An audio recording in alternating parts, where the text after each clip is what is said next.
బిడ్డలారా, దేవుని మహా ఉన్నతమైన ప్రేమలో దేవుడు మనలను ప్రేమించి ఆయన కృపలో దాచి దేవుని వాక్యములో నుండి ఎన్నో సంగతులు మనము నేర్చుకుంటూ మన ఆధ్యాత్మికమైన జీవితంలో మనము ముందుకు కొనసాగాలని దేవుడు చూపుతున్న ప్రేమను బట్టి మనం ప్రభువుని ఎంతగానో స్తుతించవలసిన వారమై ఉంటున్నాం. గత కొన్ని దినాలుగా మనం దైవ గ్రంథములో నుండి మత్తయి సువార్త అనే పుస్తకములో నుండి దేవుని వాక్యాన్ని ధ్యానిస్తూ ఉన్నాం. ఈరోజు కూడా మరికొన్ని సంగతులు దేవుని వాక్యములో నుండి మనము చదువుకొని ధ్యానం చేద్దాం. దానికి ముందుగా చిన్న ప్రార్థన చేసుకుందాం. పరిశుద్ధుడవైన మా ప్రియ పరలోకపు తండ్రి, మీ ఘనమైన శ్రేష్టమైన నామానికి వందనాలు చెల్లిస్తూ ఉన్నాము. నీ మహాప్రేమను బట్టి, నీ ఉన్నతమైన కృపను బట్టి మమ్మలను మీరు కాచి కాపాడి భద్రపరిచి మరోసారి మీ సన్నిధానములో ఉండి నిన్ను ఘనపరచుటకు, నీ వాక్యాన్ని ధ్యానించుటకు మీరు మాకు అనుగ్రహిస్తున్న ఈ మంచి సమయాన్ని బట్టి మీకు స్తోత్రాలు చెల్లిస్తూ ఉన్నాం. నీ మాటల ద్వారా మమ్మలను బలపరచండి.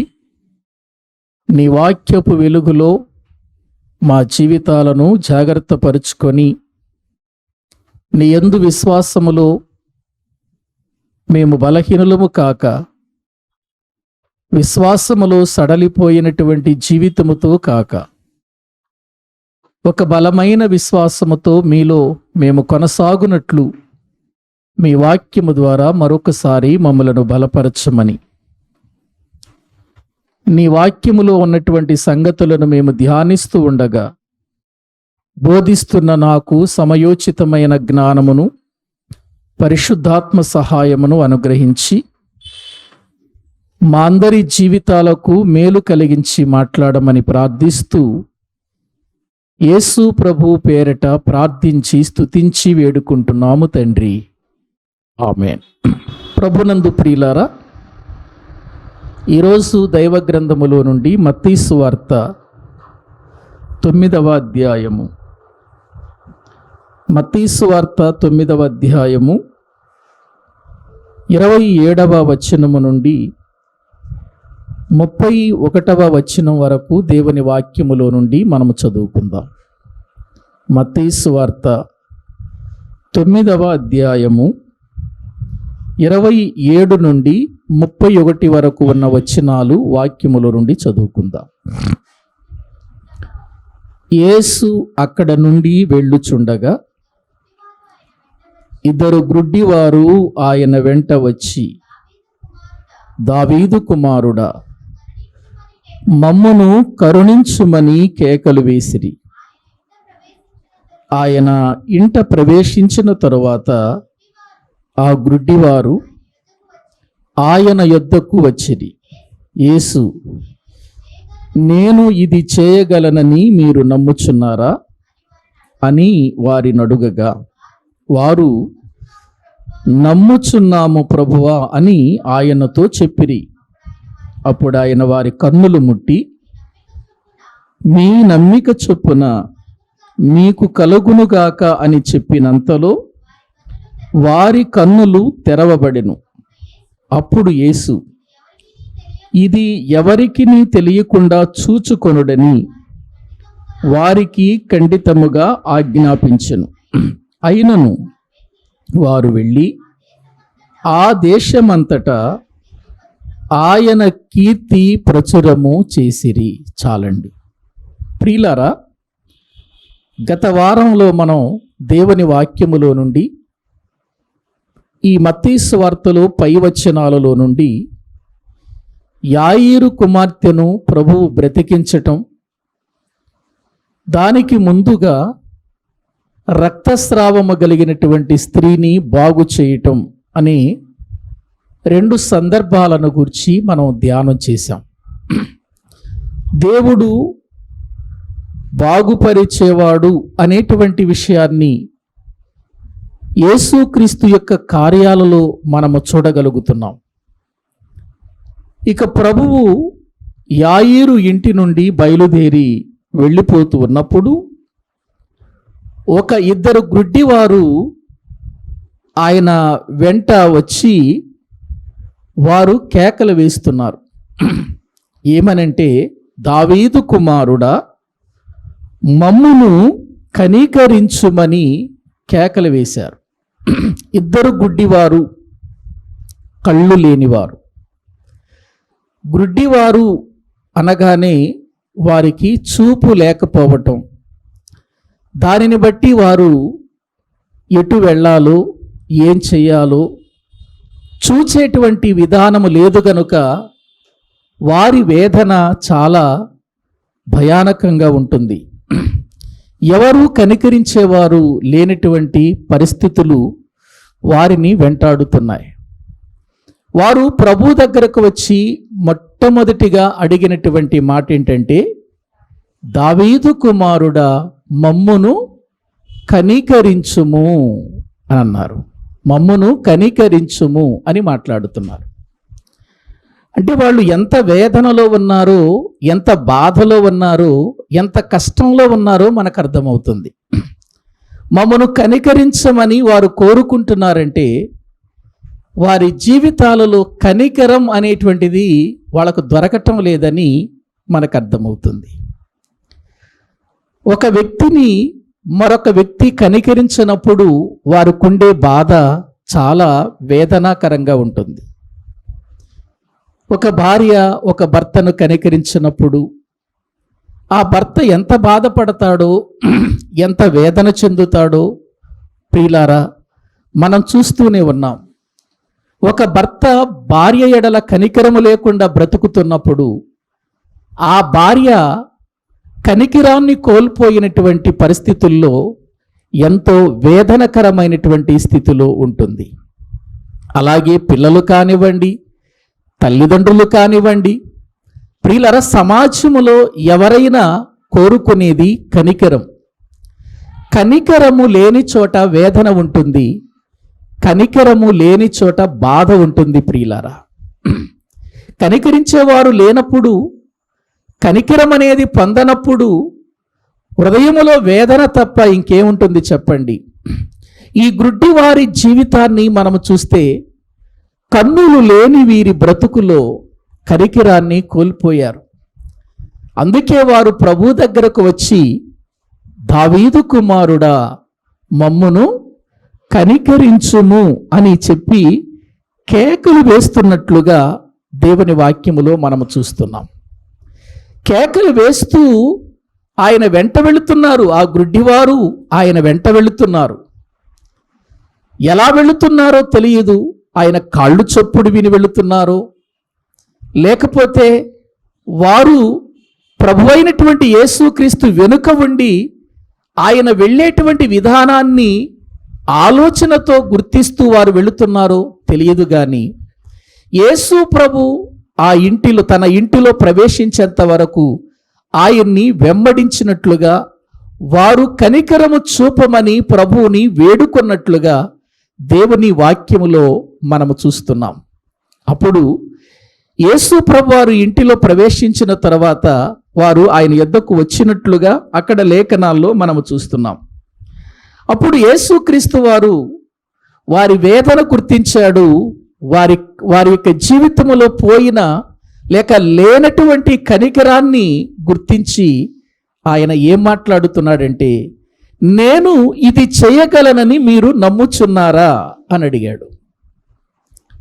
మీరే కనికరమైతే కోరుకుంటున్నారో, ఏదైతే కావాలని మీరు అడుగుతున్నారో అది ఒకవేళ నేను ఇస్తాను, నేను చెయ్యగలను అని మీరు నమ్ముచున్నారా అని అడిగినప్పుడు వారేమన్నారంటే, అప్పుడు నమ్ముచున్నాం ప్రభువా, నమ్మబట్టే కదా నిన్ను వెంటాడుతుంది, నమ్మబట్టే కదా నీ వెనకబడి కేకలు వేస్తుంది, నమ్మబట్టే కదా నువ్వు ఆ కార్యం చేసేవాడవని తెలిసే కదా మేము నిన్ను వెంటాడుతుంది. ఇంతకు ముందు మీరు చేసినటువంటి కార్యాలను ఒకవేళ మేము కళ్ళతో చూడకపోయినా చెవులారా విన్నామయ్యా.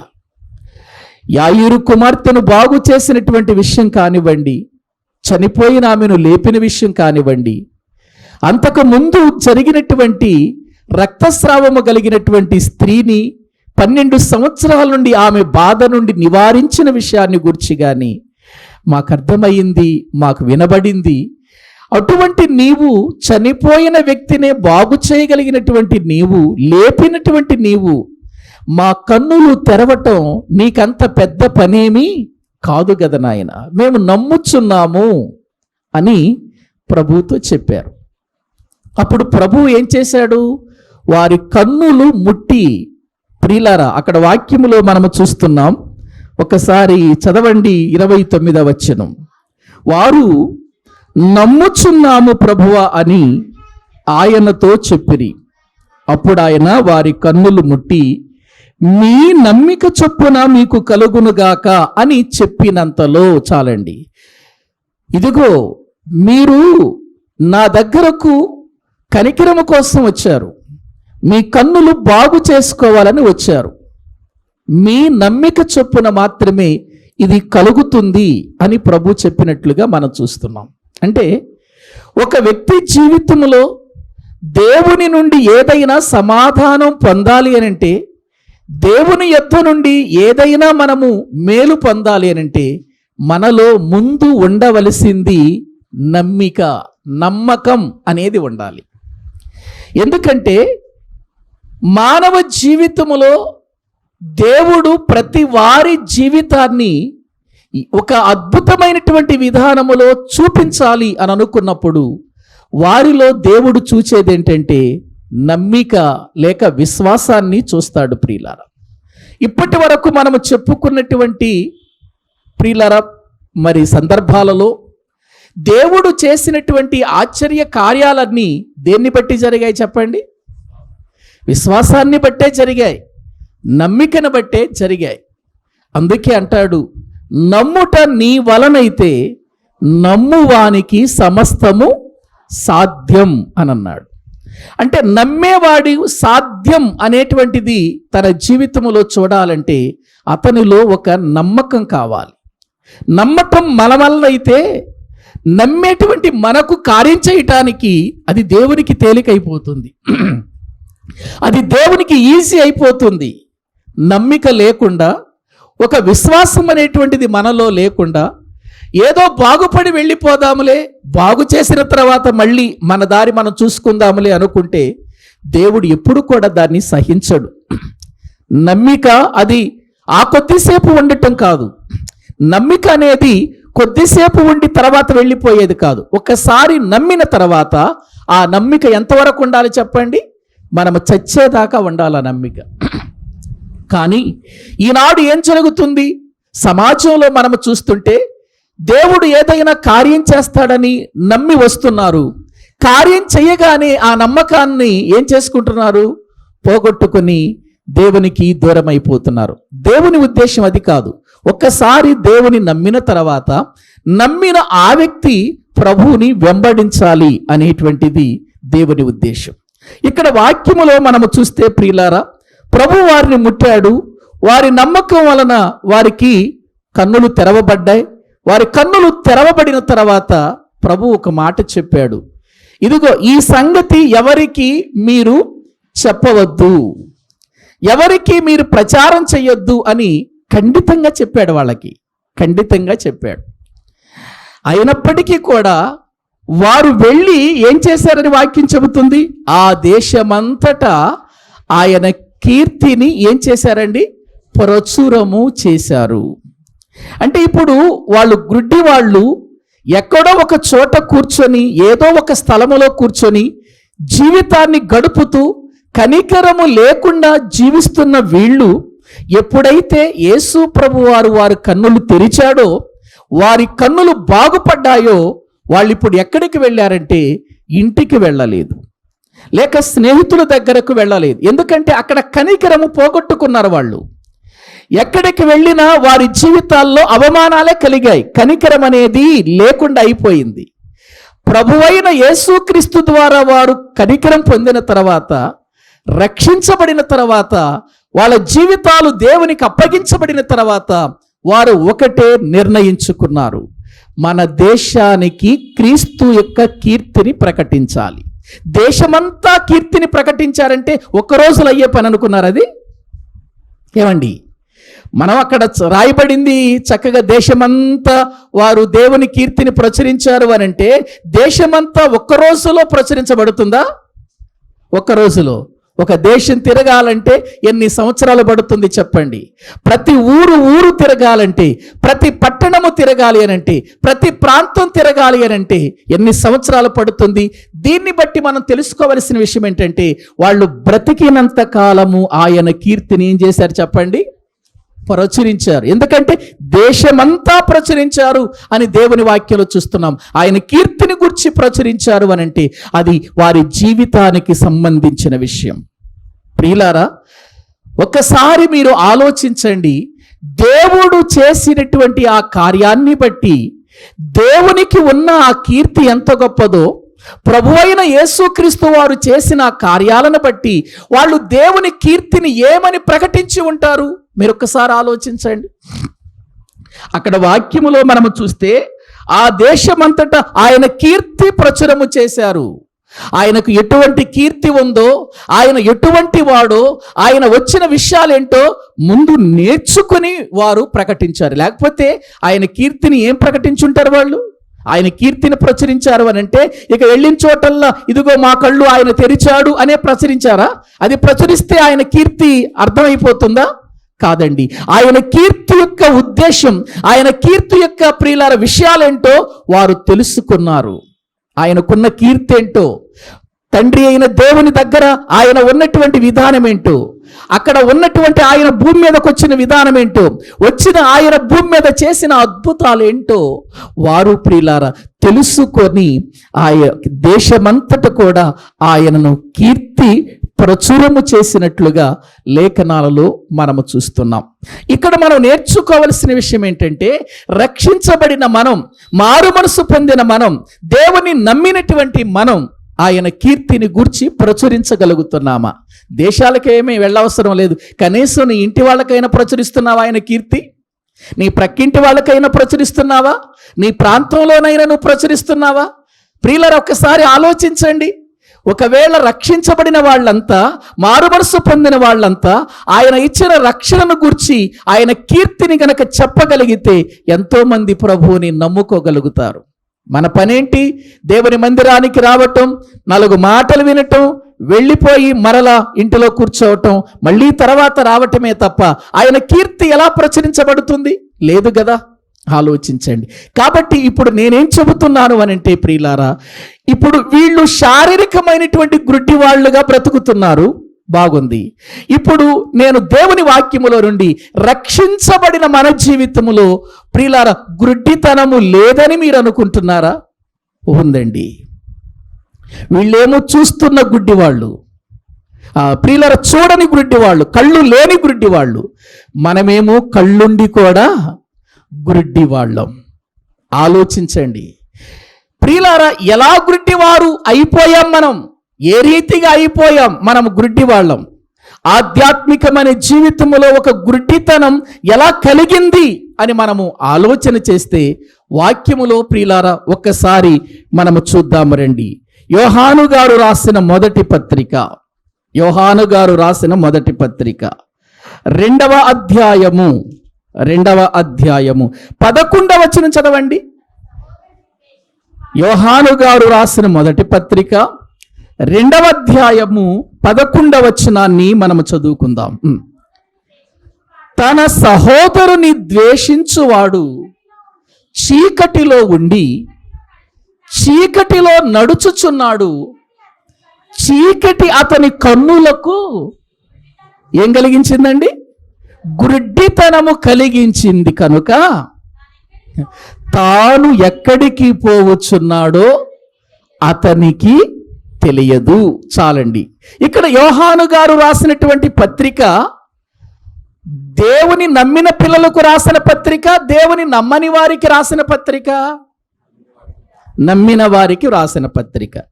నమ్మిన వారిని గురించి మాట్లాడుతూ తన సహోదరుని ద్వేషించువాడు చీకటిలో ఉన్నాడు అని అన్నాడు. ఎవరిని ద్వేషించేవాడు? తన సహోదరుని. సహోదరుడు అంటే ఎవరు? సహోదరుడు అంటే ఎవరు? ఏవండి, మనతో పాటు బాప్తీసం తీసుకున్నవాడు. ఏవండి, బాప్తీసం తీసుకున్న వారికి బాప్తీసం తీసుకున్న వాళ్ళంతా ఎవరు చెప్పండి? సహోదరులు. అంటే క్రీస్తు పరిశుద్ధ ప్రార్థనా మందిరంలో ఉన్నవాళ్ళేనా సహోదరులు? మనకి ఏవండి? కాదండి. ప్రపంచములో రక్షించబడిన వారు ఎక్కడైతే ఉన్నారో వారంతా మన సహోదరులే కదా. రక్షించబడిన వారంతా మన సహోదరులే. సంఘాలు వేరు కావచ్చు, సంస్థలు వేరు కావచ్చు, సహవాసాలు వేరు కావచ్చు. ఒక వ్యక్తి ప్రభు మాటలు విని పాప పశ్చాత్తాపము పొంది ప్రాయశ్చిత్తము పొంది క్రీస్తును స్వంత రక్షకునిగా అంగీకరించి వాక్యానుసారముగా బ్రతుకుతున్న ప్రతి ఒక్కరూ ఎవరు చెప్పండి? మన సహోదరులే. ఇప్పుడు మన సహోదరులను మనము ద్వేషిస్తే అని అన్నాడు. చూడండి, సహోదరులను ఏం చేయకూడదట? ద్వేషించకూడదు అని అన్నాడు. ఈ రోజున క్రైస్తవ్యంలో ద్వేషము లేనటువంటి ప్రియులారా సంఘాలు ఉన్నాయా అని అంటే లేదండి. అన్నిటిలో ద్వేషాలు కనబడుతున్నాయి. మా సంఘమే గొప్ప, ఆ సంఘం వాళ్ళు మాకు సంబంధించిన వాళ్ళు కాదు, ఆ చర్చి వాళ్ళు మాకు సంబంధించిన వాళ్ళు కాదు అని అనుకుంటూ విభేదాలతో బ్రతుకుతున్నారంటే హృదయంలో ఏముంది చెప్పండి? ద్వేషం ఉంది. ఇప్పుడు చెప్పండి, ద్వేషించేవాడు ఏమై ఉన్నాడు చెప్పండి? ఎక్కడ ఉన్నాడు? చీకటిలో ఉన్నాడు. చీకటిలో ఉన్నవాడు. చీకటిలో ఉన్నాడు అని అంటే అర్థం ఏంటి? ఏవండి, చీకటి అనే దానిలో ఉన్నాడు అని అంటే అతడు చెడ్డ క్రియలలో ఉన్నాడని కదా అర్థం. ఒకసారి యోహాను సువార్త 3వ అధ్యాయము 19వ వచనం చదవండి. యోహాను సువార్త 3వ అధ్యాయము 19వ వచనాన్ని మనము చదువుకుందాం. ఆ తీర్పు ఇదే: వెలుగు లోకములోనికి వచ్చెను గాని తమ క్రియలు చెడ్డవైనందున మనుషులు వెలుగును ప్రేమింపక చీకటినే ప్రేమించిరి. ఏవండి, ఇక్కడ మీరు జ్ఞాపకం చేసుకోండి, మనుషులు వెలుగును ప్రేమించక చీకటినే ప్రేమించారు. చీకటి అనంటే ఏంటి? చెడ్డ క్రియలలో బ్రతికే జీవితం, చెడు కార్యాలలో జీవించే జీవితం. వారి క్రియలు చెడ్డవైనందున వారు వెలుగును ప్రేమించక దేన్ని ప్రేమించారు? చీకటిని ప్రేమించారు. అంటే ఇప్పుడు చీకటిలో ఉన్నాడు అనంటే ప్రియులారా, తన సహోదరుని అతడు ద్వేషిస్తున్నాడంటే అతడు మంచి క్రియ చేస్తున్నాడా, చెడ్డ క్రియ చేస్తున్నాడా? మంచి క్రియలో ఉన్నాడా, చెడ్డ క్రియలో ఉన్నాడా? చెడ్డ క్రియలో ఉన్నాడు. చెడ్డ క్రియలలో ఉన్నటువంటి వాడు వెలుగులో ఉన్నట్ట, చీకటిలో ఉన్నట్ట? చీకటిలో ఉన్నట్టు అని మనము చూస్తున్నాం. మరొక విషయం ఏంటంటే చీకటిలో నడిచే వానికి గమ్యము తెలియదు అన్నాడు. అక్కడ అన్నాడా? చదవండి మళ్ళీ ఒక్కసారి. యోహాను గారు రాసినటువంటి మొదటి పత్రిక 2వ అధ్యాయము 11వ వచనం చదవండి ప్రియులారా. తన సహోదరుని ద్వేషించువాడు చీకటిలో ఉండి చీకటిలో నడుచుచున్నాడు. చీకటి అతని కన్నులకు ఏం కలిగించింది చెప్పండి? గుడ్డితనము కలిగించింది. అంటే చీకటిలో ఉన్నటువంటి వాడు ఏమైపోయాడు చెప్పండి? గుడ్డివాడైపోయాడు. తన సహోదరుని ప్రేమించమని వాక్యం చెబుతుంటే, శత్రువుల కొరకు ప్రార్థించమని వాక్యము చెబుతుంటే, వాక్యాన్ని వినక, వాక్యాన్ని నమ్మక, వాక్య ప్రకారము జీవించక తన సహోదరుని మీద కోపపడుతూ, తన సహోదరుని వ్యర్థుడా అంటూ, తన సహోదరుని ద్రోహి అని అంటూ ద్వేషిస్తున్నాడే, ఆ వ్యక్తి చీకటిలో ఉన్నాడు. చీకటి అతని కన్నులకు ఏం కలిగించింది చెప్పండి? గుడ్డితనం. వాస్తవానికి అతనికి చూచే కళ్ళు ఉన్నాయా? ఉన్నాయండి.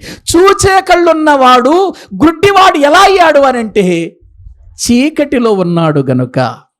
అంతే కదండి. ఇప్పుడు మనం కూడా ఒక కటికి చీకటిలోనికి వెళ్ళాం, అసలు లైట్లు లేనటువంటి ప్రదేశంలోకి వెళ్ళాం. ప్రియులారా, దారి కనపడుతుందా? కనపడదండి. గుడ్డివాళ్ళం అయిపోతాం, మనం గుడ్డివాళ్ళం అయిపోతాం. తన సహోదరుని ద్వేషించేవాడు కూడా చీకటిలో ఉన్నాడు, కానీ ఏమనుకుంటున్నాడంటే నేను రక్షించబడ్డాను, నేను మారు మనసు పొందాను, నేను దేవుని నమ్ముకున్నాను, నేను దేవుని యొక్క వాక్యం యొక్క విధానంలో నడుచుకుంటున్నాను అనుకుంటున్నాడు. కానీ తన సహోదరుని మీద ఉన్న ద్వేషం మాత్రం పోవటం లేదు. కానీ ఇప్పుడు అతడు ఎక్కడ ఉన్నాడు అని బైబిల్ చెబుతుందంటే గుడ్డితనములో ఉన్నాడు. తాను ఎక్కడికి పోవచ్చున్నాడో తెలియకుండా ఉన్నాడు, అంటే గమ్యము లేనివాడుగా ఉన్నాడు. ఇప్పుడు చెప్పండి ప్రియులారా, ఒక రక్షణ పొందినటువంటి వ్యక్తి గమ్యము లేనివాడిగా ఉండటానికి దేవుడు రక్షించుకున్నాడా? చీకటిలో ఉండటానికి రక్షించుకున్నాడా? వెలుగుగా ఉండటానికి రక్షించుకున్నాడా? మీరందరూ పకటి సంబంధులు, మీరు వెలుగు సంబంధులు అని వాక్యం చెబుతుంటే, వెలుగు సంబంధులు పగటి సంబంధుల వలె మీరు బ్రతకండని వాక్యం చెబుతుంటే, మనమేమో అంధకార సంబంధమైన క్రియలలో ఉన్నామేంటి? ఒకసారి రోమీయులకు రాసిన పత్రిక చూడండి ప్రియులారా, దేవుని వాక్యాన్ని మనము చూడగలిగితే రోమీయులకు రాసినటువంటి పత్రిక వ్రాయబడిన విషయం 13వ అధ్యాయము దేవుని వాక్యములో నుండి 12వ వచనాన్ని మనము చదువుకుందాం. రాత్రి చాలా గడిచి పగలు సమీపముగా ఉన్నది గనుక ఏ క్రియలను విడిచిపెట్టాలట? అంధకార క్రియలు. అంధకారం అంటే ఏంటి? చీకటి, కటిక చీకటి.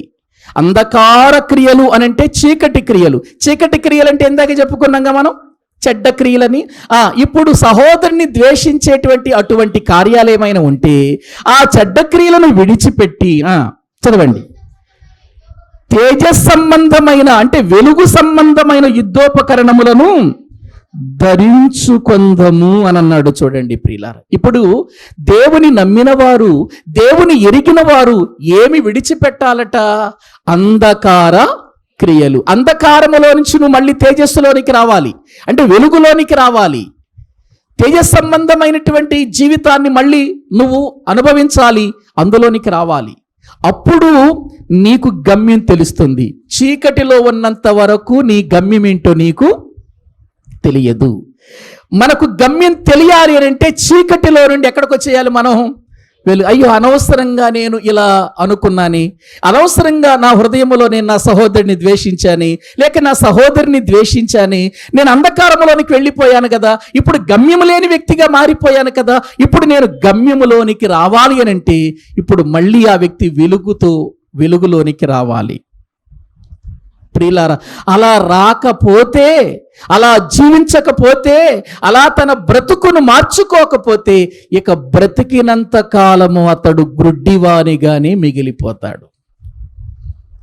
గ్రుడ్డివానిగా మిగిలిపోతే తన గమ్యం తనకు తెలియదు. ప్రియులారా, ఆలోచిస్తున్నారా? కాబట్టి నేనేమంటానంటే శారీరకమైన గ్రుడ్డితనం అన్నా పర్వాలేదు, శారీరకమైనటువంటి గుడ్డితనం నుండి ప్రభువుని నమ్ముకొని కళ్ళు లేకపోయినా దేవుని కొరకు బ్రతకొచ్చు. ఆధ్యాత్మికంగా ఒక వ్యక్తి గుడ్డివాడయ్యాడంటే ఆ వ్యక్తికి పరలోకమే దొరకదు, గమ్యమే తెలియదు. ప్రియులారా, ఆలోచించండి. కాబట్టి ఇప్పుడు యేసు ప్రభు దగ్గరకు వచ్చినటువంటి కళ్ళు లేనటువంటి గుడ్డి వాళ్ళు నిజంగా ప్రియులరా, వాళ్ళకి కళ్ళు రాకపోయినా, వాళ్ళకు వచ్చినా పర్వాలేదు, దానికి అది కాదు ప్రాముఖ్యం. ఆధ్యాత్మికమైనటువంటి స్థితిలో ఒక్కసారి వెలిగించబడిన తర్వాత, రక్షించబడిన తర్వాత మళ్ళీ అంధకార క్రియలలోనికి వెళ్ళి గుడ్డివాడయ్యాడే, ఆ వ్యక్తి మళ్ళీ అంధకార క్రియలను విడిచిపెట్టి రాకపోతే మాత్రం అది చాలా చాలా ప్రమాదకరం. అది నిత్య జీవాన్ని పోగొట్టుకునే ప్రమాదకరమని లేఖనాలు చెబుతున్నాయి. అంత మాత్రమే కాదండి, నిజంగా దేవుని వాక్యములో ఈ విషయాలలో చాలామంది సేవకులు కూడా గుడ్డి వాళ్ళు అయిపోయారట. నేను అంటం లేదు, బైబిల్ చెబుతుంది. చూడండి, యెషయా గ్రంథము 9వ అధ్యాయము యెషయా గ్రంథము బైబిల్ గ్రంథములో ప్రియులారా 9వ అధ్యాయము 40 ప్రియులారా వాక్యములో మనము చూస్తే అక్కడ ఒక అద్భుతమైనటువంటి మాట మనము చూడొచ్చండి. వాక్య భాగములో వ్రాయబడినటువంటి ఒక గొప్ప సంగతిని అక్కడ మనము చూడొచ్చు. యెషయా గ్రంథము ప్రియులారా వ్రాయబడినటువంటి మాటలను కనుక మనము ఆలోచించినట్లయితే అక్కడ ఏముంటుందంటే, ఎవడు గుడ్డివాడు, నా సేవకుడు తప్ప ఎవడు గుడ్డివాడు అని వాక్యములో వ్రాయబడి ఉంటుంది. ఒక్కసారి ప్రియులారా చూద్దాం. యెషయా గ్రంథములోని వ్రాయబడి చదవండి. 56వ అధ్యాయము, యెషయా గ్రంథము 56వ అధ్యాయము దేవుని వాక్యములో 10వ వచనాన్ని మనము చదువుకుందామండి.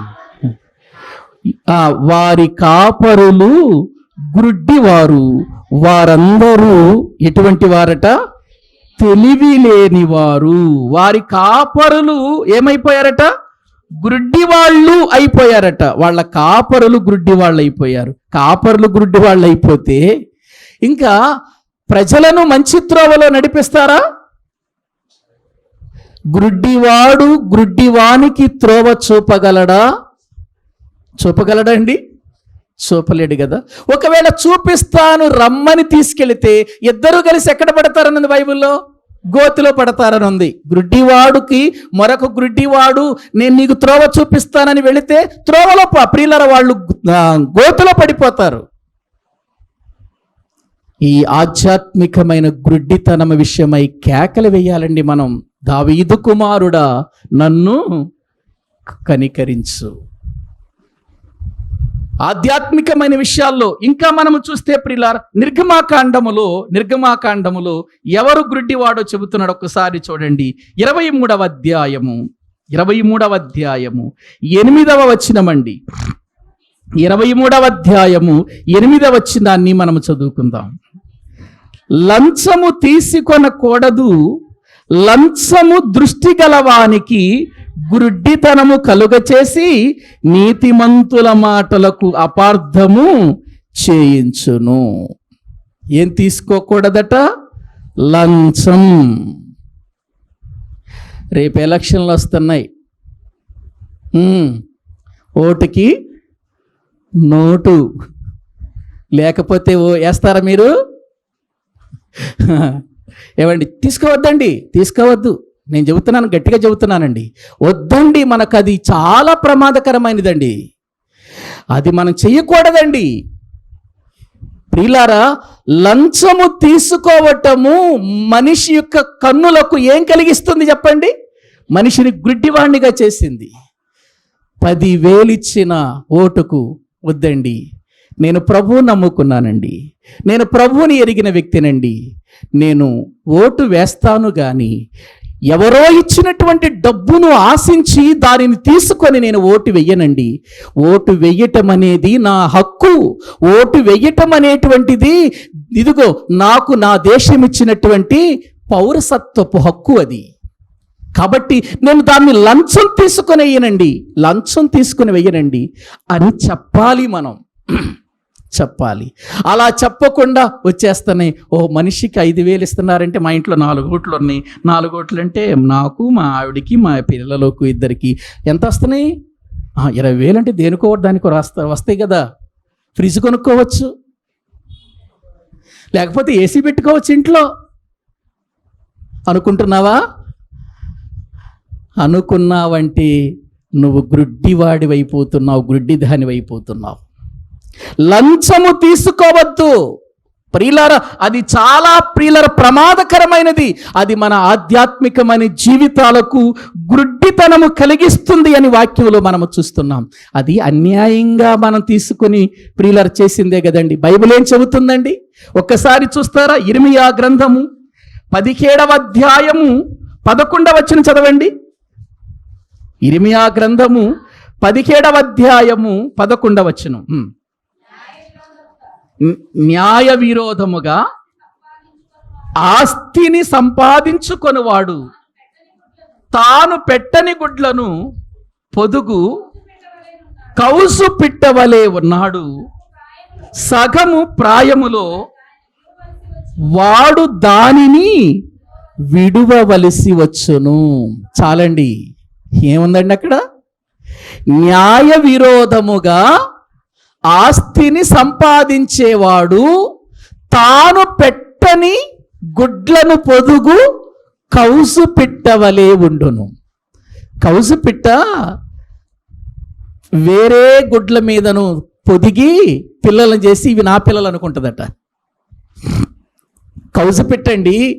కౌసు పిట్ట వేరే గుడ్ల మీదకి వెళ్ళి అక్కడ పొదిగి ఇవి నా పిల్లలు అనుకుంటాయట. లేకపోతే వేరే గుడ్లను తెచ్చుకొని తన యొక్క ప్రియుల గూట్లో పెట్టుకొని వాటిని పొదిగి ఇది నా పిల్లలు అనుకుంటుందట. న్యాయమేనది? ఏవండి, ఏవో గుడ్లు తెచ్చుకొని నీ దగ్గర పెట్టుకుని అవి నీ పిల్లలు ఎట్లా అవుతాయి పొదిగినంత మాత్రాన? ప్రియులారా, దేశము పాడైపోవటానికి కారణము ఇదే, లంచం. లంచం అండి.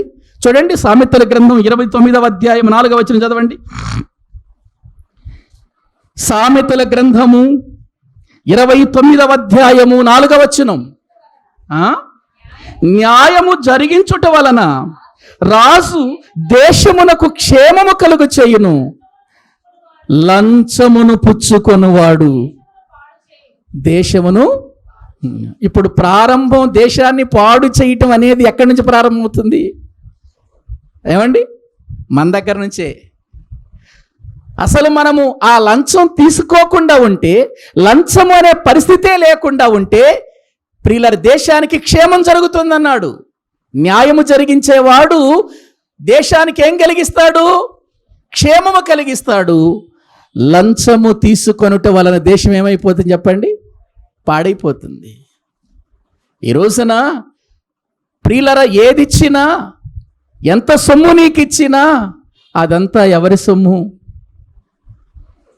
ఏవండి, రేపు దీనిని పోగు చేసుకోవటానికి, దీన్ని పోగు చేయటానికి వాళ్ళు ఎన్ని రకాలైనటువంటి ప్రియులారా అబద్ధమైనటువంటి విధానములు అన్యాయంగా వెళ్ళాలి. దేశము ప్రియులారా అనేక రకాలుగా అప్పుల పాలైపోతుందని, దేశము రకరకాలుగా ప్రియులారా అనేక విధాలుగా పాడైపోతుందని మనం అనుకుంటున్నాం.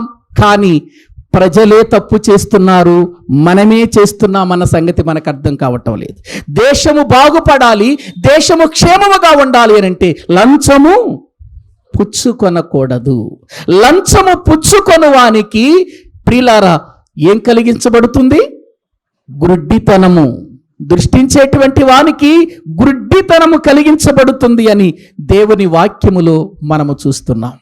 ప్రియులారా, ఇటువంటి తప్పులు చేయొద్దండి. దేశంలో మనము క్రైస్తవులమండి, క్రీస్తును నమ్మిన వారమండి, మనం దేవుని దగ్గర ప్రమాణం చేశామండి.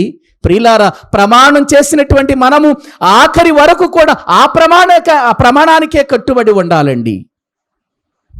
సాధు సుందర్ సింగ్ అని ఒక మంచి దైవజనుడు మన దేశంలో ఆయనను ప్రియులారా ఇండియా పౌలు అని అన్నారు. ఆయన్ని ఇండియా దేశపు పౌలు అన్నారు. ఒక సిక్కు మతములో నుండి రక్షించబడి ఆయన తన జీవితాన్ని దేవునికే సమర్పించి అడవులలో, కొండలలో సమస్తాన్ని వదులుకొని, తనకున్న ఆస్తి మొత్తాన్ని వదులుకొని దేవుని సేవ చేసి ప్రభు కొరకు చనిపోయినవాడు.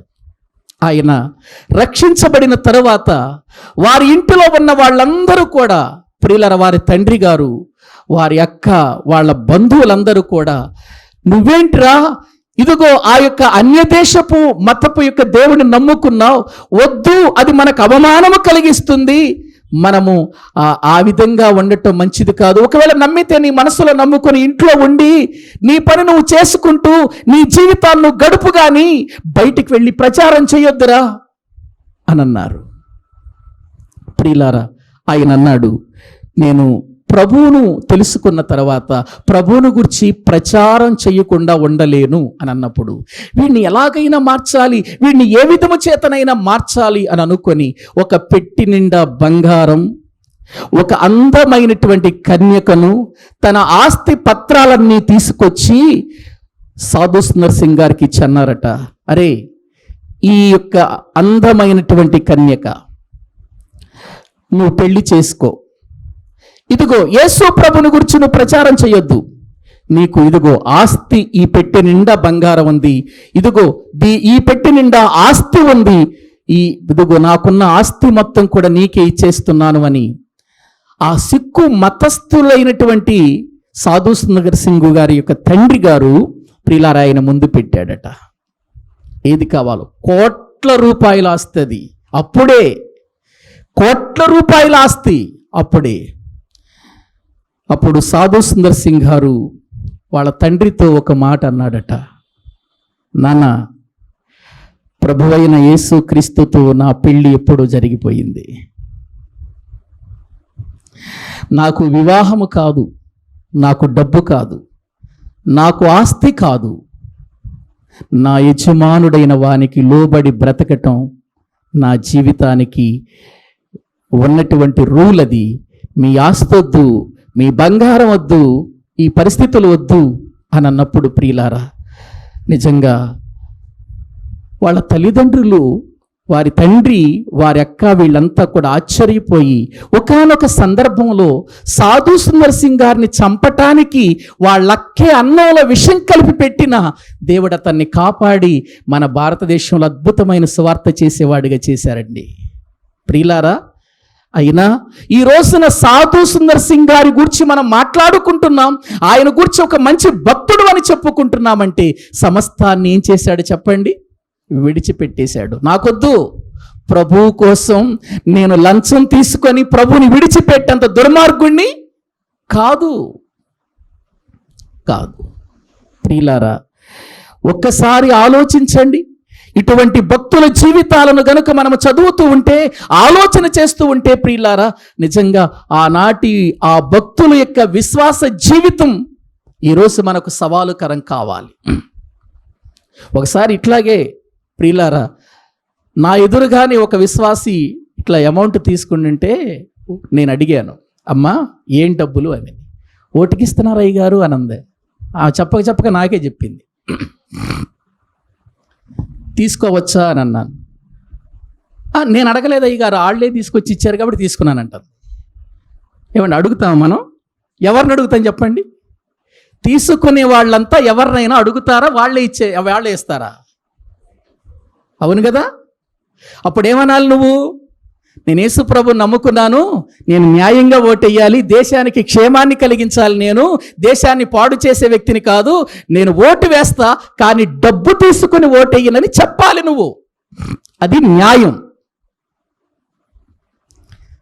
రేపు వాళ్ళు గెలిచిన తర్వాత నువ్వేదైనా కావాలని వాళ్ళ దగ్గరికి వెళితే, ఒకవేళ వాళ్ళు చెయ్యకపోతే నువ్వు వాళ్ళ మీద ఇష్టానుసారంగా మాట్లాడుతూ ఎదురు తిరిగి మాట్లాడితే అప్పుడు వాళ్ళు ఏమంటారు తెలుసా? ఊరకనేమనేసావేంటి ఓటు?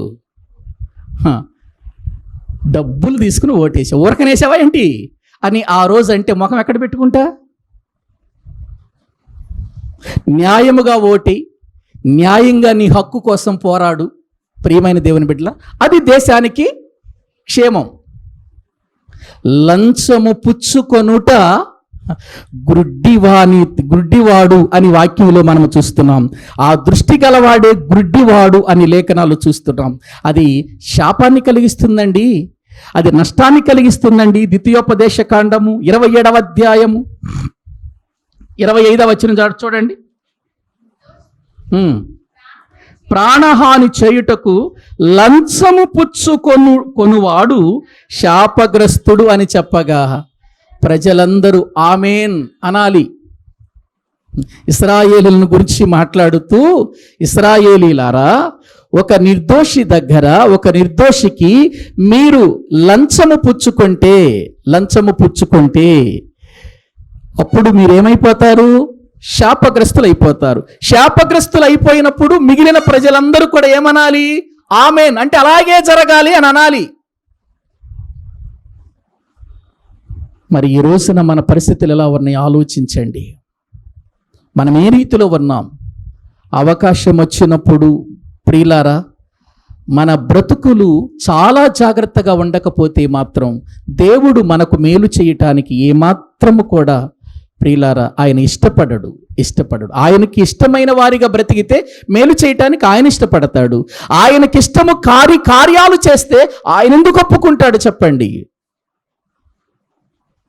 ఆ విధముగా ఎక్కడికి వెళ్ళిపోయినా ప్రియులారా లంచం అయిపోయింది. ఒక ఆఫీసులోకి వెళ్ళిపోతే లంచం, ఒక ప్రియులారా పని చేయాలి అని అంటే, ఏదైనా కార్యక్రమం కోసం ప్రియులారా మనం వెళితే ప్రతి దానికి ఏమైపోయింది ఈ రోజున? దేశాలు లంచాలతో నిండిపోతున్నాయి. దేవుడేమో లంచము పుచ్చుకోవద్దు, లంచము తీసుకోవద్దు, ఆ దృష్టి గలవాడు ఏమైపోతాడు? గుడ్డివాడు అని లేఖనము చెబుతుంటే ప్రియులారా, న్యాయబద్ధముగా ఉండవలసిన మనం ఏ రీతిగా మనం బ్రతుకుతున్నాం ఒక్కసారి ఆలోచించండి.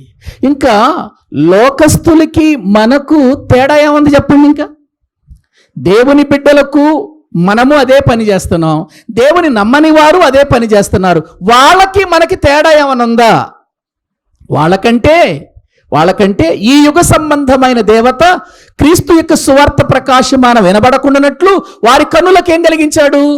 చదవండి, కొరింథీయులకు రాసిన పత్రిక, మొదటి పత్రిక 4:4 చదవండి. 4:4.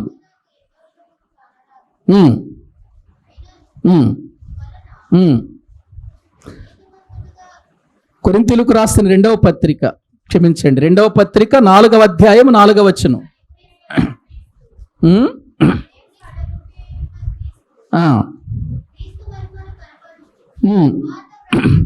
దేవుని స్వరూపియున్న క్రీస్తు మహిమను కనపరుచు సువార్త ప్రకాశము వారికి ప్రకాశింపకుండా నిమిత్తము ఈ యుగ సంబంధమైన దేవత అవిశ్వాసులైన వారి మనోనేత్రములకు గుడ్డితనము కలుగ చేసెను. ప్రియులారా, ఈ యుగ సంబంధమైన దేవత ఒకటి ఉంది. ఈ యుగ సంబంధమైన దేవత ఎవరు? అపవాది, దుష్టుడు, సాతానుడు. వీడు క్రీస్తు సువార్త ప్రకాశము వారికి కనబడకుండానట్లు, ఆ మహిమ వారు పొందకుండానట్లు వారి యొక్క మనోనేత్రాలకు ఏం కలిగించాడు చెప్పండి? గురుడితనం కలిగించాడు. ఇప్పుడు ఆ స్థితిలో ఉన్నటువంటి మనము, ఆ స్థితిలోనే ఉన్నవారం కదా ఒకరోజు మనం. ఆ స్థితిలో ఉన్న మనలను దేవుడు మన మనోనేత్రాలను వెలిగించాడా లేదా?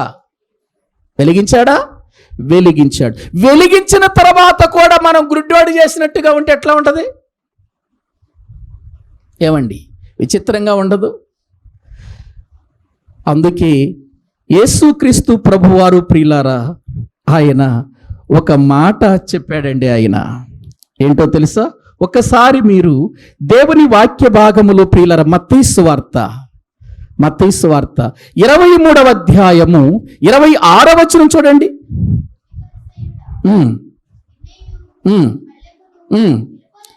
గుడ్డి పరిసయ్యుడా, గిన్నెయు పళ్ళెమును వెలుపట శుద్ధి అగునట్లు ముందు వాటి లోపల శుద్ధి చేయము. ఏ పరిసయ్యుడా అంటున్నాడు? గుడ్డి పరిసయ్యుడా అని అంటున్నాడు. అంటే గుడ్డి పరిసయ్యుడు ఏం చేస్తున్నాడు? వెలుపట శుద్ధి మాత్రం బాగుంది, కానీ లోపల మాత్రం శుద్ధి లేదు. నేటి క్రైస్తవ్యం కూడా అలాగే ఉంది. వెలుపటి శుద్ధి, తెల్ల బట్టలు వేసుకోవటం, తెల్లగా కనబడటం, ప్రజల మధ్యలో ప్రియులారా అంతా కూడా తెలుపు అన్నట్టుగా, నా లోపల ఏ అపరిశుద్ధత లేదన్నట్టుగా తెల్ల బట్టలు వేసుకొని ప్రజలకు కనబడితే వీళ్ళు భక్తి పరులు అని అనుకుంటారు అనే ఉద్దేశంతో మనం ఉంటున్నామా? నీ బట్టలు తెలుపు కాదయ్యా, నీ హృదయం తెలుపు కావాలి, జీవితం తెలుపు కావాలి. హృదయం తెలుపు లేకుండా పైకి బట్టలు తెలుపు వేస్తే ఎంతకాలం వేస్తావు? 2వ రోజైనా మురికైపోతాయి అవి. హృదయము ప్రియుల శుద్ధి కావాలి. కానీ వీళ్ళేం చేస్తున్నారు? హృదయాన్ని శుద్ధి చేయట్లేదట, పైకి మాత్రం వెలుపట తోగుతున్నారట. పళ్ళాన్ని, గిన్నె పళ్ళాన్ని వెలుపట తోగుతున్నారట, లోపల మాత్రం అట్లాగే ఉంటుంది. ఇప్పుడు చెప్పండి, మనం భోజనం చేసిన తర్వాత ప్లేటు లోపల శుభ్రపడాలా, బయట శుభ్రపడాలా? అసలు ముఖ్యంగా లోపల శుభ్రపడాలి. బయట ప్రియుల కడిగేసి లోపల అట్లాగే ఉంచి మళ్ళీ సాయంత్రం మళ్ళీ దాంట్లోనే అన్నం వేసి తిన్నాం అనుకో,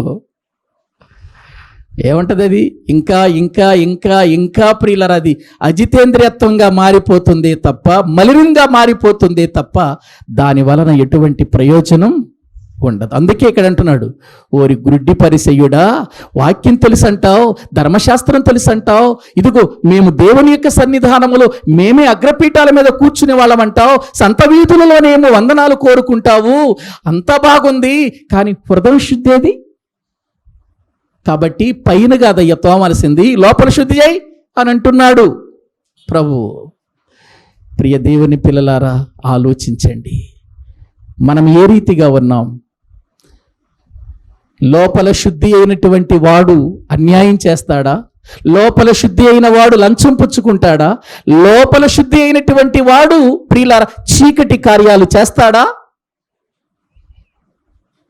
కాబట్టి ప్రియులారా, రక్షణ పొందనటువంటి శారీరకముగా ప్రియులారు గుడ్డి వాళ్ళు కొంతమంది అయితే, శారీరకంగా దేవుని వాక్యం వినకుండా మనోనేత్రాలు మూయబడిన గుడ్డి వాళ్ళు కొంతమంది అయితే, వాక్యం వింటూ కూడా జీవితాన్ని వృద్ధిపరచుకోకుండా, ప్రభువులో జీవించకుండా మళ్ళీ లోకస్తులు చేసినట్లుగా కార్యాలు చేసే గుడ్డి వాళ్ళు మరి కొంతమంది సమాజంలో కనబడుతున్నారండి.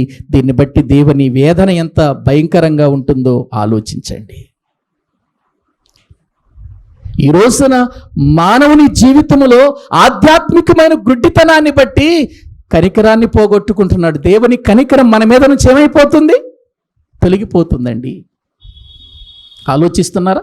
యోహాను సువార్త 9వ అధ్యాయం 41వ వచనంలో ప్రియులారా, అక్కడ జరిగిన ఒక సంఘటనతో ప్రభు మాట్లాడుతూ ఏమన్నాడు చూడండి. యోహాను సువార్త 9వ అధ్యాయము 39 నుండి చదవండి, అర్థమవుతుంది.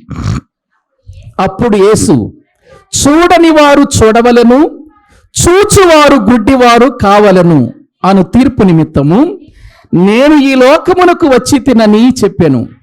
ఆయన యొద్దనున్న పరిసయ్యులలో కొందరు ఈ మాట విని, మేమును గుడ్డివారమా అని అడిగిరి. అందుకు యేసు, మీరు గుడ్డివారైతే పాపము లేకపోవును గాని చూచుచున్నామని మీరిప్పుడు చెప్పుకొనుచున్నారు గనక మీ పాపము నిలిచి ఉన్నదని చెప్పాను. చాలండి. ఇక్కడ యేసుక్రీస్తు ప్రభువారు ఒక గుడ్డివాడిని బాగు చేశాడండి. వాడి కళ్ళు వచ్చినాయి. కళ్ళు వచ్చిన తర్వాత యేసు ప్రభు యొక్క కీర్తి విస్తారంగా ప్రకటించబడుతూ ఉంటే ఈ గుడ్డివాడిని బట్టి వాళ్ళు పరిసయ్యులు ఏం చేశారంటే, వారి తల్లిదండ్రుల దగ్గరికి వెళ్ళి వాళ్ళని ప్రశ్నించటం ప్రారంభించారు. ఇదిగో యేసు ప్రభు వారే మరి మీ బాబు కళ్ళు తెరిచాడా? ఆయనే ఈ కళ్ళు రప్పించాడా? చెప్పండి అని వాళ్ళని బలవంతం చేస్తుంటే, అయ్యా వాడు ఈడొచ్చినోడు కదా, వాడిని అడగండి అని వాళ్ళు కొంచెం వీళ్ళకి భయపడ్డారు. ఎందుకంటే వీళ్ళు వెలివేస్తారనే భయంతో. ఒకసారి మీరు దేవుని వాక్యములో నుండి ప్రియులారా 21వ వచనం చదవండి, 20వ వచనం నుండి చదవండి. 20వ వచనం. అందుకు వాని తల్లిదండ్రులు, వీడు మా కుమారుడనియు వీడు గుడ్డివాడిగా పుట్టినని మేము ఎరుగుదుము, ఇప్పుడు వీడు ఎలాగు చూచుచున్నాడో ఎరుగము, ఎవడు వీని కన్నులు తెరిచెనో అదియూ మేము ఎరుగము, వీడు వయసు వచ్చిన వాడు, వీనిని అడుగుడి, తన సంగతి తానే చెప్పుకొనడని వారితో అనిరి. వాని తల్లిదండ్రులు యూదులకు భయపడి అలా చెప్పారండి. ఆ తర్వాత ఒక రోజున ఆ కళ్ళు వచ్చిన వాడు కనబడతాడు. వీళ్ళకి కనబడినప్పుడు మళ్ళీ అడుగుతారు, మీ కన్నులు ఎవరు తెరిచారు చెప్పండి అంటే, వాడు చాలా తెలివిగా అంటాడు, ఏంటి మీరు కూడా ఆయన గురించి వినాలనుకుంటున్నారా? ఆయన శిష్యులు కావాలనుకుంటారా? మీరు కూడా మాటి మాటికి అడుగుతున్నారేంటి అని అంటాడనమాట. అంటే మేం కాదు, నువ్వే ఆయన శిష్యులు అని చెప్పి ఒక రోజున ప్రియులారా ఆ పరిస్థితిని బట్టి, ఆ విధంగా చేయటాన్ని బట్టి ఏం చేశారంటే ప్రియులారా వాళ్ళని వెలివేసేశారండి. వెలివేశారు వాళ్ళు. అప్పుడు యేసు ప్రభువారు వాళ్ళని వెలివేశారని విని 35వ వచనం నుండి చదివితే మనకు అర్థమవుతుంది. ప్రియులారా అతని దగ్గరకు రావటం జరిగింది. చదవండి ఒకసారి 35వ వచనం నుండి. పరిసయ్యులు వానిని వెలివేసిరని యేసు విని వానిని కనుగొని, నీవు దేవుని కుమారుని యందు విశ్వాసం ఉంచుచున్నావా అని అడిగను. అందుకు వాడు, ప్రభువా, నేను ఆయన యందు విశ్వాసం ఉంచుటకు ఆయన ఎవడని అడుగగా, యేసు, నీవు ఆయనను చూచుచున్నావు, నీతో మాట్లాడుచున్నవాడు ఆయనేనెను. అంతట వాడు, ప్రభువా, నేను విశ్వసించుచున్నానని చెప్పి ఆయనకు మ్రొక్కెను. చాలండి ప్రియులారా, వెలివేసినా పర్వాలేదయ్యా, నా కళ్ళు తెరిపించావు, నా గుడ్డితనాన్ని తీసేశావు, నాకు అదే చాలు, నేను విశ్వాసం వస్తున్నానని ఆయన ఎదుట మ్రొక్కాడు. ఇది చూసినటువంటి పరిసయ్యులు అంతా కూడా గమనిస్తున్నారు ఇది. అప్పుడు యేసు ప్రభువు అంటాడు, చూడనివాడు గుడ్డివాడు చూడవలెను, చూడనివాడు చూడవలెను, చూచువారు గుడ్డివారు కావలను అని అన్నాడు. ఆ మాట వినేసరికి పరిసయ్యులకు కొంచెం కోపం వచ్చి అన్నారు, మేము గుడ్డివాళ్ళమా అని అన్నాడు. నిజంగా మీరు గుడ్డివాళ్ళైతే, వాస్తవంగా నిజంగా మీకు కళ్ళు లేకపోతే కనీసం మీరు పాపము లేని వాళ్ళు అయ్యేవారు. కానీ మీరు ఎట్లా ఉన్నారంటే కళ్ళు ఉండి కూడా గుడ్డివాళ్ళుగా ఉన్నారు మీరు. అక్కడ చూడండి, ఆయన మాట్లాడిన మాట యొక్క అర్థం మనం చూస్తే ప్రియులారా 41వ వచనం, అందుకు యేసు, మీరు గుడ్డివారైతే మీకు పాపము, నిజంగా మీరు వాడికిలాగా మామూలుగా కళ్ళు లేని వాళ్ళైతే నిజంగా మీరు మంచివాళ్లే అని నేను చెప్పేవాడిని. కానీ మీరు ఎటువంటి వాళ్ళంటే, ఇన్ని సంగతులు జరిగినా మీ కళ్ళ ముందు కళ్ళొచ్చిన వాడు కనబడుతున్నా మీరు నమ్మలేదు. చూసారా, నిజంగా మీరు చూచుచున్నాము అని అంటున్నారు కానీ నిజంగా మీరు గుడ్డోళ్లే అని అర్థం ఇచ్చేటట్లుగా ప్రభు అక్కడ మాట్లాడుతున్నట్లుగా లేఖనాల్లో చూస్తున్నాం. అవును ప్రియులారా, ఈ రోజున కళ్ళు లేనివాడు ప్రభువుని ఎరిగి దేవుని కోసం ఉపయోగకరంగా బ్రతుకుతుంటే, కళ్ళుండి కూడా వాక్యము చదువుతూ కూడా వాక్యం వింటూ కూడా మనము గుడ్డివారం అవుతున్నాము అనంటే పాపము లేదంటారా? మనలో నిలిచి ఉండలేదంటారా పాపము? ఒక్కసారి ఆలోచించండి. శారీరకమైన గుడ్డితనము కంటే ఆధ్యాత్మికమైన గుడ్డితనం చాలా ప్రమాదకరమైంది. ఏమండి, కొన్ని విషయాల్లో రండి మనం చూస్తే మనకంటే వాళ్ళే చాలా బెటర్ అనిపిస్తారండి. ఒక రోజున పాత మందిరం ఉన్నప్పుడు మన చర్చిలో ఒక గుడ్డి ఆయన నేను ఇద్దరం కూడా బలిపీఠం మీద కూర్చొని బైబిల్ చదువుకుంటున్నాం. సాయంత్రం 7 గంటల ఆ టైంలో బైబిల్ చదువుకుంటున్నాం. ఆయనేమో గుడ్డివాడు కాబట్టి ఆయన లిపిలో ఉన్న బైబిల్ చదువుతున్నాడు, నేనేమో ప్రియులారా మన బైబిల్ చదువుతున్నాను. 7 గంటల టైంలో కరెంటు పోయింది, నేనేం మూసేసి ఆయన చదువుతున్నాడు, నేను మూసేసే ఆయన చదువుతున్నాడు. ఆయనకి కరెంట్ ఉన్నా ఒకటి ఆయనకి. ఇప్పుడు చెప్పండి, ఎవరు గుడ్డివాళ్ళు? అప్పుడు నాకు అనిపించింది, నేనే గుడ్డోడిని, ఇప్పటి వరకు ఆయన గుడ్డోడు అనుకున్నాం. ఆయనే చదువుకుంటూ వెళ్ళిపోతున్నాడు, వేలుతో ప్రియులారా తడుముకుంటూ వెళ్ళిపోతున్నారు. బ్రెయిలీ లిపి కదా వాళ్ళది, తడువుకుంటూ చక్క చదువుకుంటూ వెళ్ళిపోతున్నాడు, పైకే చదువుతున్నాడు ఆయన. కరెంటు పోగానే నేనే మూసేసా. అప్పుడు నాకు అనిపించింది, ప్రభువా, నిజంగా నువ్వెంత గొప్పవాడవయ్యా. ఇప్పటి వరకు కళ్ళు లేవని ఆయన్ని ఒకవేళ చిన్నచూపు చూసామేమో కానీ ఇప్పుడు ఆయన్ను చూసి సిగ్గుపడవలసి వస్తుందయ్యా, సిగ్గుపడవలసి వస్తుంది. ప్రియులారా, ఆలోచించారా? కళ్ళు శారీరకంగా లేకపోయినా పర్వాలేదండి, ఆ వ్యక్తి ప్రభువుని నమ్ముకున్నవాడైతే, ప్రభు కొరకు బ్రతికేవాడైతే నిజంగా దేవుడు ఎంత ఆనందిస్తాడో. ఏమండి, ఈ రోజున క్రైస్తవ్యంలో ఎంతమంది గుడ్డి వాళ్ళు ఉన్నారు తెలుసా? పాటలు పాడే వాళ్ళలో గుడ్డి వాళ్ళు ఉన్నారు, వాక్యాన్ని బోధించే వాళ్ళలో గుడ్డి వాళ్ళు ఉన్నారు, వాయిద్యాలు వాయించే వారిలో గుడ్డి వాళ్ళు ఉన్నారు. వాళ్ళు ప్రభు కోసం వాడబట్టలేదా? ప్రభు కోసం వాళ్ళ జీవితాలు ప్రియుల త్యాగం చేయట్లేదా? నిజంగా చెప్పాలంటే మనకంటే వాళ్ళే గొప్ప పరిచర్య చేస్తున్నారండి. నిజం ప్రియులారా, మన బ్రతుకులను దేవుడు ఎలా కోరుకుంటున్నాడంటే, మీరు శారీరకమైనటువంటి గుడ్డితనాన్ని గురించి కాదు, ఆధ్యాత్మికంగా గుడ్డి వాళ్ళు కాకుండా బ్రతకండి. ఆధ్యాత్మికమైన గుడ్డితనములో మీరు బ్రతకకండి, అది మీకు ప్రమాదం. ఇప్పుడు మనం ఏం చేయాలో తెలుసా? మనందరం గుడ్డి వాళ్ళమే ప్రభు పాదాలు పట్టుకొని కేకలు వేయాల్సిన అవసరత ఉంది. మనం ఈరోజు కేకలు వేయాలి, ప్రభువా. వాళ్ళు శారీరకమైన గుడ్డి వాళ్ళు నిజంగా కన్నులు వచ్చిన తర్వాత దేశమంతటా క్రీస్తు యొక్క కీర్తిని ఏం చేశారు? వాళ్ళు ప్రకటించారయ్యా, ప్రకటించారు. కానీ కళ్ళుండి బైబిల్ చదువుతూ ఎన్నో సంగతులు నేర్చుకుంటూ కూడా మేము ఇల్లు దాటి బయటికి వెళ్ళనటువంటి ప్రభువా ఒక పరిస్థితిలో, ఒక గూటిలో ఉండిపోయామయ్యా. ఆధ్యాత్మికమైన గుడ్డితనములు ఉన్నామయ్యా. మమ్మలను కనికరించవా? మా మనోనేత్రాలు తెరవవా? గుడ్డిగా మారిపోయిన మా జీవితాలు తెరిచి మమ్మలను బాగు చేయవా? ఏవండి, ఆ రోజున వాళ్ళు శారీరకమైన గుడ్డితనము నుండి బాగుపడ్డారు. ఈరోజు మనం ఆధ్యాత్మికమైన గుడ్డితనము నుంచి ఏం కావాలి? బాగుపడాలి. ప్రియులారా, ఇప్పుడు మనము వాళ్ళు ఆ రోజు కేకలు వేసినట్టుగా ఈరోజు మనం ప్రభు దగ్గర కేకలు వేయాలి. ఎందుకంటే ఈ రోజుకి మనం గుడ్డి వాళ్ళుగానే ఉండిపోయాం. ఆధ్యాత్మికమైన గుడ్డితనం, సహోదరుని ప్రేమించని గుడ్డితనం, లంచములు తీసుకునే ప్రియులారా విధానం. సేవకులుగా ఉండి కూడా ఈ కాపరులు గుడ్డివారు అని దేవుని వాక్యం మనకు సెలవిస్తుంది. ప్రియులారా, ఈరోజు మన గుడ్డితనాన్ని గురించి ప్రభు తన వాక్యం ద్వారా తెలియచేసినప్పుడు ఇప్పుడు మనకు అర్థమైంది మనం గుడ్డి వాళ్ళమని. ఆ రోజు పరిసయ్యులకు చెప్పినా వాళ్ళు ఆయన దగ్గర బాగు చేసుకోలేకపోయారు. ఆ గుడ్డితనం, గుడ్డి పరిసయ్యులుగానే మిగిలిపోయారు. మనము కూడా గుడ్డి క్రైస్తవులుగా మిగిలిపోదామా? గుడ్డి క్రైస్తవులుగానే మన జీవితాన్ని ఇలా కొనసాగించేద్దామా? వద్దండి.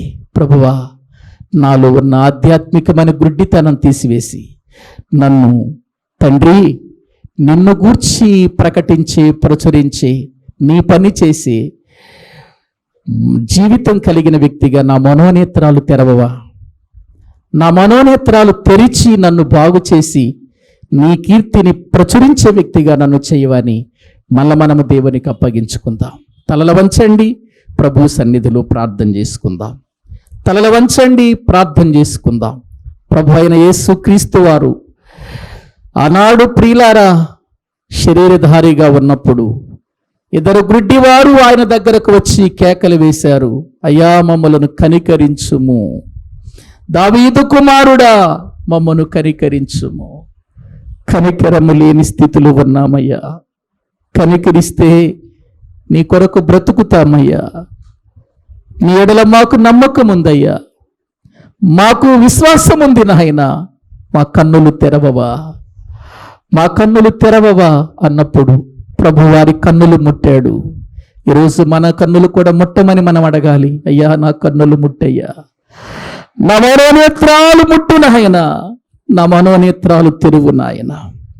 వారి శారీరకమైనటువంటి కన్నులు తెరిచిన తర్వాత ఆజ్ఞాపించవద్దు, మీరు వెళ్ళి ప్రకటించవద్దు, ఈ సంగతి తెలియచేయవద్దు అని ఆజ్ఞాపించిన దేశమంతా ఆయన కీర్తిని ప్రచురము చేశారే. ప్రియులారా, అన్ని రీతులుగా కూడా దేవుడు మనకు ఎన్నో రీతులుగా సహాయము చేస్తూ మన ఆధ్యాత్మికమైన జీవితాలతో మాటి మాటికి మాట్లాడుతూ తన వాక్యము చేత మన హెచ్చరిక చేస్తూ మనం ఎలా బ్రతకాలో మనకు నేర్పిస్తూ ఈ భూమి మీద ఆయన యొక్క బల్లలో పాలు పంపులు పొందే ప్రతి ఒక్కరూ ఆయన మరణమును గూర్చి ప్రచురించాలని లేఖనాలు చెబుతుంటే ఆధ్యాత్మికమైన గుడ్డితనములు ఉన్నామా? చీకటి క్రియలతో నడుచుకుంటున్నామా? చీకటిలో నడుస్తున్నామా? గమ్యము లేనటువంటి గుడ్డితనములో మన బ్రతుకులు కొనసాగుతున్నాయా? సహోదరుని ద్వేషించి సహోదరుని ద్వేషించేటువంటి గుడ్డితనములు ఉన్నాయా? ప్రియులారా, లంచము కోసం ఏదో ఆశించి న్యాయ విరోధముగా ధనము సంపాదించి మన బ్రతుకులను నాశనము చేసుకోవాలనుకుంటున్నామా? గుడ్డివారిగా మిగిలిపోదామా? వద్దండి. గుడ్డివారిగా మిగిలిపోతే నిత్య జీవాన్ని పోగొట్టుకుంటాం. వెలుగు సంబంధులుగా మారితేనే ఆ వెలుగు దగ్గరికి మనం వెళతాం. ప్రియులారా, ప్రభువా నా మనోనేత్రాలు తెరవవా, నన్ను బాగు చేయవా, నన్ను విమోచించవని మనలను మనము దేవునికి అప్పగించుకుందాం. ప్రార్థన చేసుకుందామండి. పరిశుద్ధుడైన తండ్రి, ప్రేమ కలిగిన మా ప్రభువా, మీకు వందనాలు చెల్లిస్తున్నాం. లోకములో మేము భక్తిపరులుగా కనిపించవచ్చేమో కానీ మాలో గుడ్డితనాన్ని గూర్చి కొన్ని సంగతులు ఈరోజు మాకు నేర్పించారు తండ్రి. ఒక ప్రక్క తండ్రి, ఆనాడు నీ కుమారుడైన యేసుక్రీస్తు వారు శరీరధారిగా ఉన్నప్పుడు ఇద్దరు గుడ్డివారి యొక్క జీవితాన్ని గురించి మాకు తెలియచేస్తూ వారే గుడ్డివారు అని అనుకుంటూ మేము వారిని నాయన ఒక చిన్న చూపు చూస్తూ ఉంటే ఈ రోజున ఇదిగో నీవు కూడా గుడ్డివాడివి, నీలో కూడా గుడ్డితనము కనబడుతుంది, ఆ గుడ్డితనము తొలగించుకోమని మీరు మాతో మాట్లాడుతున్నారు తండ్రి. అందుకై మీకు స్తోత్రాలు. అవును ప్రభువా, అనేక విషయాలలో మాలో ఆధ్యాత్మికమైనటువంటి ఆ మనోనేత్రాలు మూయబడ్డాయి నాయన. అయ్యా, గుడ్డివారిగా మేము బ్రతుకుతున్నాం, చీకటిలో నడుస్తూ గమ్యము లేని వారిగా ఉన్నాము తండ్రి. మమ్మల్ని కనికరించండి, బాగు చేయండి, శుద్ధి చెయ్యండి. వెలుపట కాదు, లోపల మమ్మను మేము శుద్ధి చేసుకొని నీ కొరకు బ్రతుకు వారిగా మమ్మల్ని సిద్ధపరచమని ప్రార్థిస్తున్నాం. మీ కృపలో మమ్మల్ని బలపరచండి, మీ జ్ఞానముతో నింపండి ప్రభువా. ఈ లోకములో ఉన్నంత వరకు మేము ఎలా బ్రతకాలో మాకు తెలియచేయండి. దేశానికి న్యాయము జరిగేటట్టుగా, క్షేమము జరిగేటట్టుగా మా జీవితాలు నీ యొక్క కృపలో ముందుకు వెళ్ళటానికి కృప చూపండి. సమస్త విషయాల్లో కూడా మీ సహాయం అందించి మా వలన మా బ్రతుకులు, ఎదుటివాని బ్రతుకులు, నాయన మా దేశంలో ఉన్న ప్రతి వారి బ్రతుకులు వెలిగించబడే స్థితిలోనికి రావటానికి సహాయం చేయండి. మమ్మల్ని వెలిగించారు, మా సత్క్రియల చేత మేము అనేకులను వెలిగించి భూమి మీద నీకు మహిమ తీసుకురావాలని మీరు కోరుకుంటున్నారు. ఆ సత్క్రియలు చేస్తూ మీ సన్నిధిలో మేము వెలుగు సంబంధుల వలె, పకటి సంబంధుల వలె అంధకార క్రియలను విసర్జించి తేజ సంబంధమైన యుద్ధోపకరణములు ధరించుకొని ఈ లోకములో పోరాడి విజయాన్ని సంపాదించే వారిగా మమ్మల్ని చేయమని మీ చేతులకు అప్పగించుకుంటూ మా ప్రభువు, మా రక్షకుడు, మీ ప్రియ కుమారుడైన యేసుక్రీస్తు ప్రభువు పేరట ప్రార్థించి స్తుతించి వేడుకుంటున్నాము తండ్రి. ఆమేన్. మన తండ్రి అయిన దేవుని ప్రేమ, ఆయన కుమారుడైన యేసుక్రీస్తు వారి యొక్క కృప, పరిశుద్ధాత్మ నిత్య సహాయము, సన్నిధి ఇక్కడ కూడిన మనకును సకల పరిశుద్ధులకును సదాకాలము తోడయుండి నడిపించునుగాక. ఆమేన్. అందరికీ వందనాలు.